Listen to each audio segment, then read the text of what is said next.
Il était une source d'inspiration, un homme qui a surmonté des obstacles apparemment insurmontables pour vivre pleinement sa vie et a même, à certains égards, mené la vie d'un athlète professionnel en tant que quadruple amputé. Mais aujourd'hui, ce même homme est accusé de meurtre.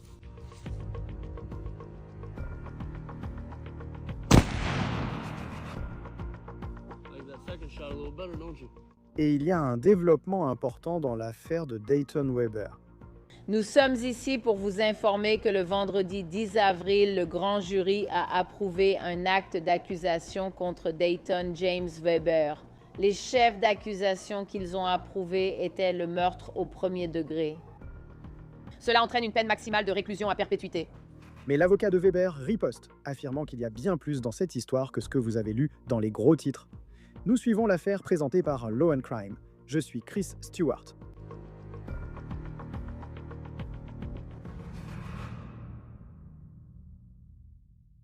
Je veux commencer par une citation de Dayton Weber lui-même. C'était une citation tirée d'un essai qu'il a écrit en 2023 pour l'émission Today Show. Il a dit, je cite, « Les gens me sous-estiment souvent quand ils me voient, peu importe le contexte. » Fin de citation. À ce moment-là, il parlait de sa vie et de son parcours pour devenir l'un des meilleurs joueurs de cornhole du pays. Aujourd'hui, cette citation semble presque prendre un sens plus sombre. Au bout du compte, nous avons affaire à un homicide. Une personne est décédée.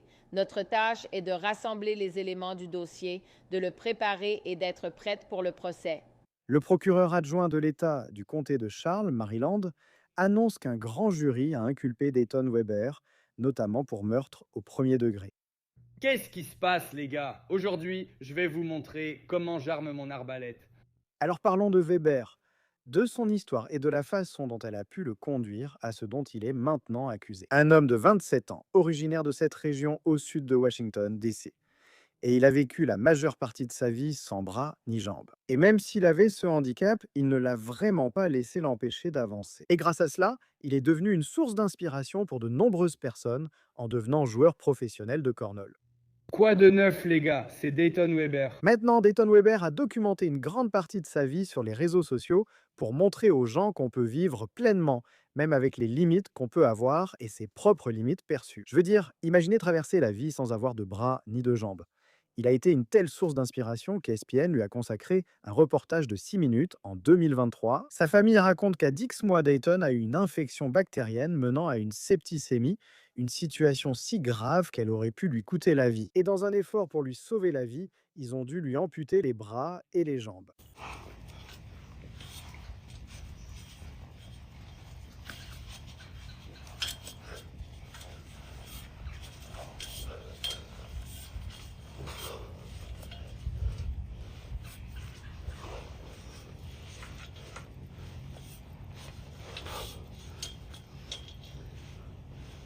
Maintenant, regardez cette vidéo ici.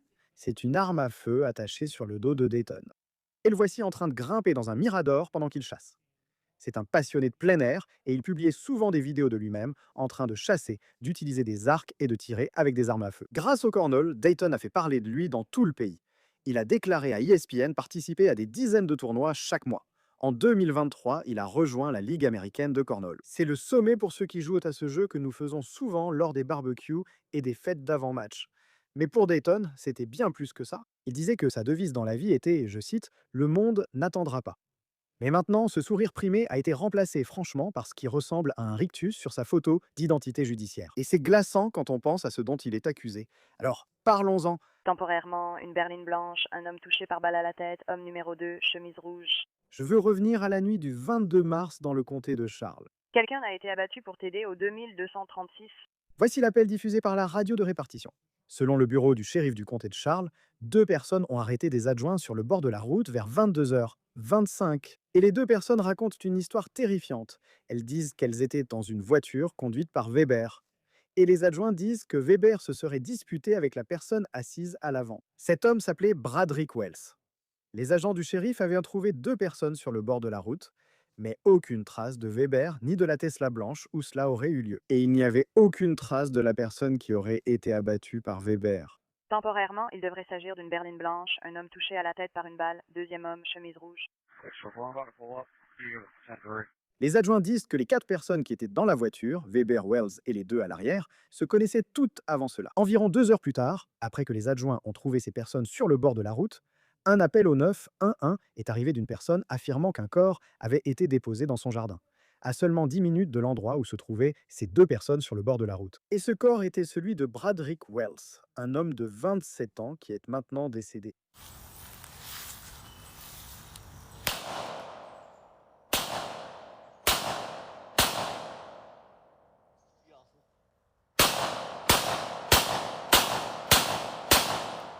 À la suite de cette histoire et de tout ce qui s'est passé ensuite, regardez cette vidéo. Weber avait publié cette vidéo sur YouTube et elle attire beaucoup d'attention, ce qui est compréhensible. Elle montre Weber en train de charger et de tirer avec un pistolet de 9 mm, malgré le fait qu'il n'a pas de main. Samedi soir, les témoins ayant alerté les adjoints ont déclaré avoir pu sortir de la Tesla de Weber lorsqu'il s'est arrêté après avoir tiré sur Wells. Et ils ont affirmé que Weber leur aurait demandé de l'aider à se débarrasser du corps de Wells. Les 2 passagers ont refusé et ils disent que Weber est alors parti à toute vitesse et aurait abandonné le corps plus loin dans la rue.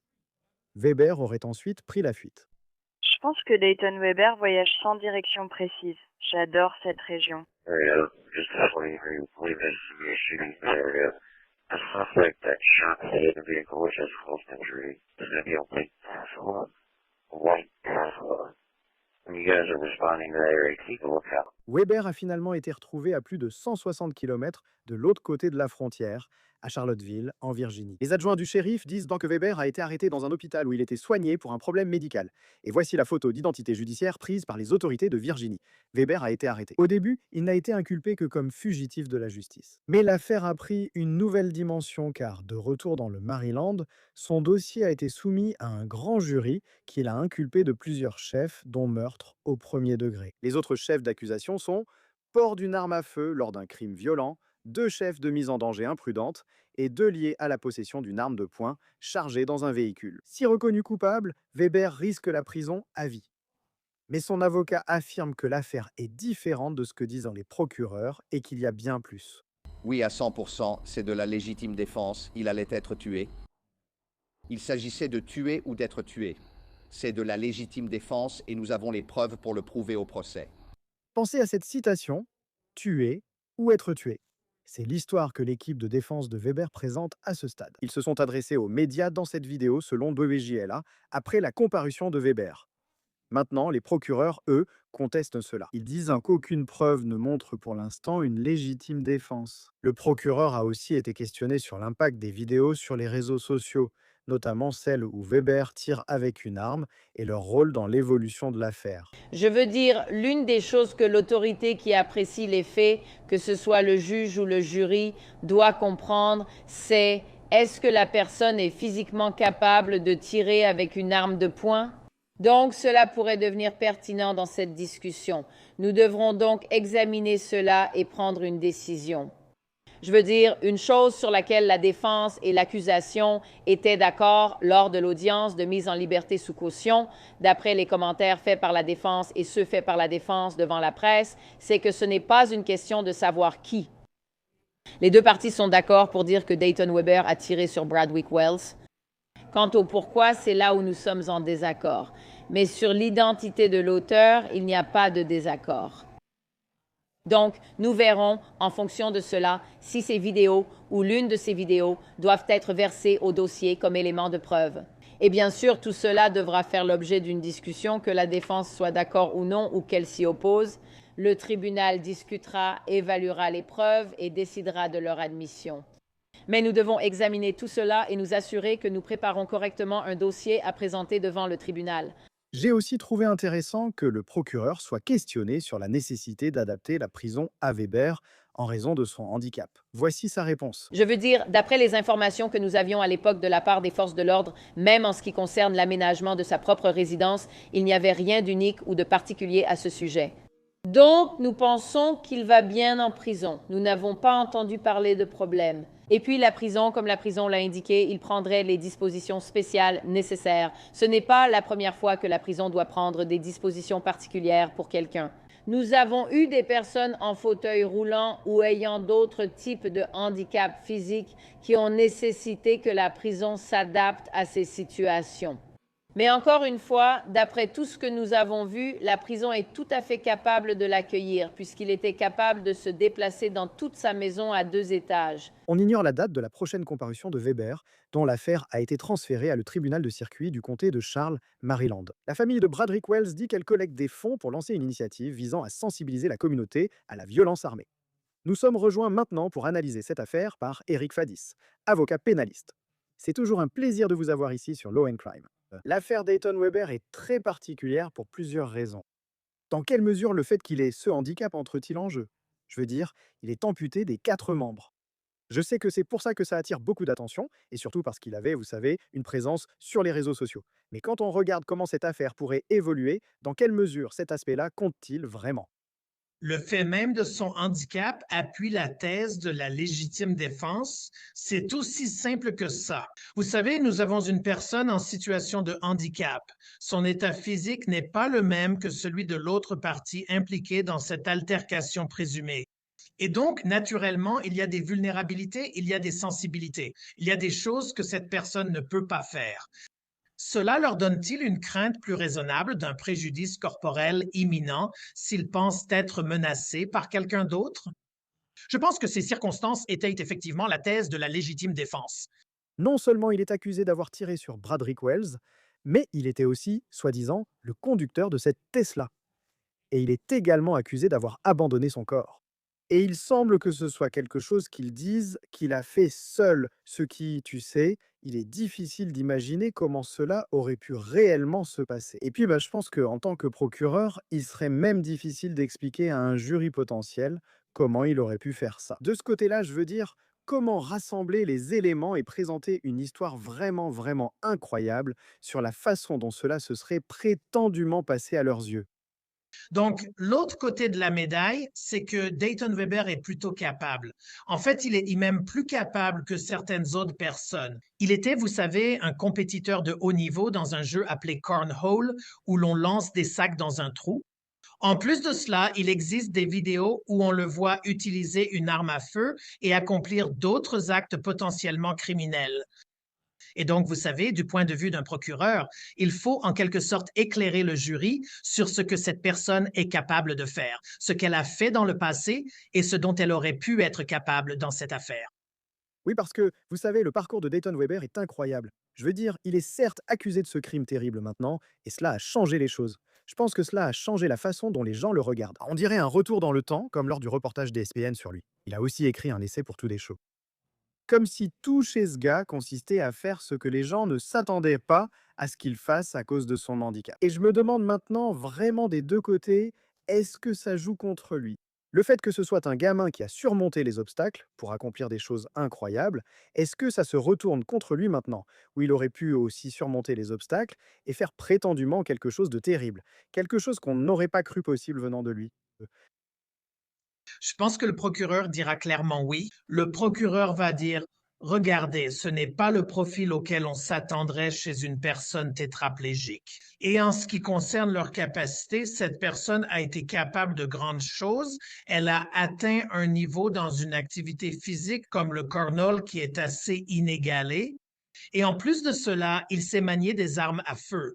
Donc, je pense que le procureur va dire, ce n'est pas une petite personne timide, vulnérable, effrayée ou craintive. C'est quelqu'un d'audacieux. Et une personne avec ce trait de caractère, cela correspond au profil de quelqu'un accusé d'avoir commis un crime d'une telle ampleur.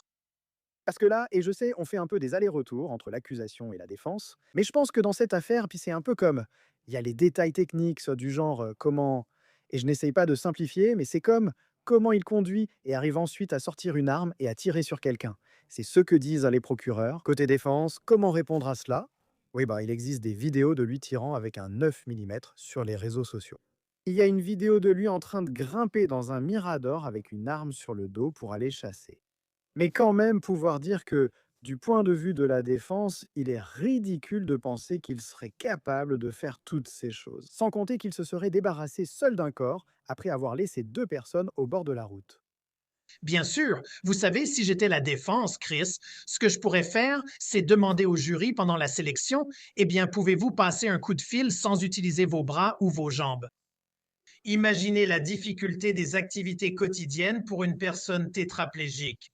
Pensez aux désavantages avec lesquels ils doivent composer littéralement à chaque seconde de leur journée. Et donc, vous savez, le fait que cela puisse rendre une personne vulnérable, que cela puisse la rendre moins capable, vous savez, de commettre une des actes de violence grave. Et en fait, c'est plus cohérent avec quelqu'un qui aurait simplement essayé désespérément de se protéger dans ces circonstances, tout en devant composer avec ses désavantages. Oui, et il y a encore tellement de choses que nous ne savons pas. Je sais que la police a dit que les 4 personnes, vous avez Bradrick Wells, Dayton Weber, et puis les 2 personnes qui sont les témoins dans cette affaire, qu'ils se connaissaient tous avant. On ne sait pas exactement quelle était la nature de leur relation. Mais en dehors du handicap de Dayton Weber, il semble que vous aurez 2 témoins qui n'ont pas voulu être mêlés à cela. Selon eux, ils sont sortis de la voiture, n'ont pas aidé à se débarrasser d'un corps et sont partis. Si vous êtes avocat de la défense, vous ignorez ce qui s'est passé dans le véhicule. Seules ces 2 personnes le savent, qu'elles disent la vérité ou non. Mais comment faites-vous si c'est 2 contre 1 et que Bradrick Wells n'est pas là pour dire ce qui s'est passé du point de vue de la défense? Comment créez-vous le contexte nécessaire pour contester cette version? Nous pensons qu'il s'agit d'une histoire racontée par ces 2 témoins, affirmant que Dayton Weber aurait fait cela. Ce que diront ces 2 témoins survivants de ce véhicule sera absolument crucial. Nous parlons de témoins oculaires qui étaient très proches de cette fusillade, à moins de 2 mètres. Si j'étais la défense, je demanderais, est-ce que ces personnes pouvaient vraiment voir ce qui se passait depuis la banquette arrière? Il y a des sièges devant eux, il pourrait y avoir une console centrale. Quelle était leur vue? Était-elle obstruée d'une manière ou d'une autre? Auraient-ils pu se tromper sur ce qu'ils ont vu? Des questions porteront aussi sur ce qu'ils ont entendu, pas seulement vu. Y a-t-il eu des menaces dans un sens ou dans l'autre? Vous savez, si le défunt avait proféré une menace crédible contre la vie de Dayton Weber, cela pourrait certainement appuyer un argument de légitime défense. Donc, il faut se placer du point de vue du passager, ce qu'il a entendu et aussi s'il a un quelconque parti pris. Quel est son lien avec le défunt? Est-il plus proche de lui? Toutes ces questions comptent. Si vous êtes la défense, souhaitez-vous les vidéos et son histoire d'homme ayant surmonté l'adversité? Je comprends qu'il puisse sembler très attachant. C'est un jeune qui a dû surmonter tous les obstacles de la vie pour en arriver là où il est. Mais en même temps, on diffuse la vidéo où il tire avec un 9 mm. Un juré pourrait soudain penser « voilà à quoi ça ressemblerait et comment il s'en sort ». Si vous êtes la défense, comment gérez-vous la possibilité que ces vidéos soient montrées? Pouvez-vous faire en sorte que ces vidéos soient rejetées avant le procès? Quelques éléments. Vous savez, en tant que défense, je ne pense pas que vous puissiez contourner, minimiser ou atténuer les handicaps de votre client, surtout lorsqu'ils sont aussi visibles sur une scène nationale comme celle-ci. En ce qui concerne les vidéos elles-mêmes, si je suis l'avocat de la défense, je demande à restreindre toutes les vidéos qui montrent le client en train de tirer avec une arme à feu. Je pense que selon ce qu'on appelle la règle 403, la valeur probante de cela, sa pertinence, est largement éclipsée par le risque de préjudice indu, par la crainte que le jury voit cela et se dise « Oh mon Dieu, c'est un homme qui tire avec une arme ». Cette affaire concerne un homme armé qui tire. Vous savez, on commence un peu à confondre tous ces événements et à tisser une histoire dans la tête du juré du point de vue de l'accusation. Donc, si je suis la défense, j'essaie de faire exclure ces vidéos ou au moins de les limiter à une seule vidéo, plutôt qu'aux nombreuses que j'ai vues circuler sur Internet. L'autre aspect aussi, concernant la légitime défense, c'est qu'il a été retrouvé à 160 km. De là, à Charlottesville, en Virginie. Il y a des hôpitaux. S'il avait été blessé, je comprends qu'on dise qu'il y en a un dans le comté de Charles, Maryland. Tu aurais pu appeler si c'était de la légitime défense. Pourquoi ne pas rester ou appeler le 911? Qu'est-ce que tu penses du fait qu'il ne s'est pas contenté de partir, mais qu'il est allé assez loin de tout ce qui s'est passé? Le procureur dira que cela traduit la conscience de sa culpabilité. Il savait avoir mal agi et tente maintenant d'échapper à la justice en fuyant. Il essaie de fuir ce qui s'est passé. Mais du côté de la défense, si je suis l'avocat de la défense, je dirais, écoutez, c'était un événement terriblement traumatisant pour ce jeune homme qui est gravement handicapé. Tout le monde ne réagit pas rationnellement dans ces situations et ne sait pas forcément quoi faire. Et si une personne a agi légalement en état de légitime défense et que la victime était déjà morte et n'avait aucune chance d'être réanimée, alors je ne pense pas qu'il existe une loi obligeant l'accusé à appeler la police et à dire « Eh, j'ai tiré sur cet homme ». Mais c'est certain que le jury va examiner ces circonstances après la fusillade et se dire « Oui, ça soulève quelques questions ». En ce qui concerne l'inculpation par le grand jury, je veux dire meurtre au premier degré, et puis il y a aussi quelques chefs d'accusation liés aux armes à feu en plus de cela. Pour les procureurs, l'accusation de meurtre au premier degré est majeure. Mais comment les chefs d'accusation moins graves peuvent-ils influencer la suite? Mon appréhension, Chris, et les détails sur les faits de ce qui s'est passé sont plutôt limités publiquement. Ils n'ont pas été entièrement divulgués. Mais mon sentiment, c'est que si c'était de la légitime défense, si c'était le cas, la légitime défense s'appliquerait probablement à la plupart ou à la totalité de ces chefs d'accusation, car nous parlons d'un acte unique. Nous évoquons la fusillade dans un véhicule. Si cette fusillade relevait de la légitime défense, alors la légitime défense, en théorie, serait aussi une défense contre la mise en danger par imprudence, qui est un autre chef d'accusation probablement basé sur le fait d'avoir tiré avec une arme à feu dans un véhicule avec plusieurs personnes. Et donc, cela pourrait constituer une défense sur toute la ligne. Cela pourrait tout annuler. Absoudre Dayton Weber de toute faute si le jury estime qu'il s'agit de légitime défense. Nous verrons ce qui se passera. Si c'est bien ce qui est arrivé, quelle chute pour quelqu'un ayant surmonté tant d'épreuves. Eric Fadis, avocat pénaliste, c'est toujours un plaisir de vous recevoir sur Law and Crime. Merci d'être avec nous. Heureux d'être avec vous. C'est tout pour On the Case, présenté par Law and Crime. Abonnez-vous à notre chaîne YouTube et suivez-nous sur Spotify. Nous sommes également diffusés sur Peacock. Je suis Chris Stewart. On se retrouve la prochaine fois.